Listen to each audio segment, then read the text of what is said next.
এইখানে আমাদের একটা সংখ্যা দেওয়া থাকবে, সংখ্যার শতকরা অংশ বের করতে হবে।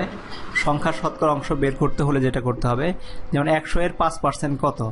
100 এর মানে হচ্ছে আমাদের লিখতে হবে 100 এর অর্থ হচ্ছে গুণন 5%, 5%। তার মানে 100 গুণন 5%কে বলতে পারি আমরা 5/100, যেটা আমরা 5কে শতকরাতে ভগ্নাংশে নিয়ে আসলে 100 একটু কাজ করে দিল, তাহলে সমান সমান 5। ঠিক একইভাবে 150 এর 8% কত? তাহলে 150 গুণন 8% মানে হচ্ছে 8/100।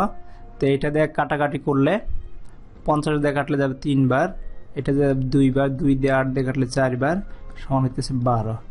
ঠিক একইভাবে 22% যেটা হচ্ছে 450 এর 22% কত? তারপরে আমাদের লিখতে হবে 450 গুণন 22%কে লেখা যায় 22/100। তো এটাকে যদি আমরা 50 দিয়ে কাটি 2 বার, এখানে যাবে 400 মধ্যে 9 বার, এটা যাবে 11 বার, 9 11 99। তো ঘ নাম্বার যদি দেখি, বলা হয়েছে 680 এর 25% কত? তার মানে 680 গুণন 25, নিচে হচ্ছে 100। তার মানে হচ্ছে এটাকে কাটাকাটি করলে আমাদের যেটা হবে 25 দিয়ে যাবে 4 বার, 4 দিয়ে কাটি 6 মধ্যে যায় 1 বার, 4 7 28 0, তার মানে হচ্ছে 170। তো এইভাবে কোনো সংখ্যার কত পার্সেন্ট বা কোনো পার্সেন্ট বের করতে হলে আমরা এইভাবেই করে নেব।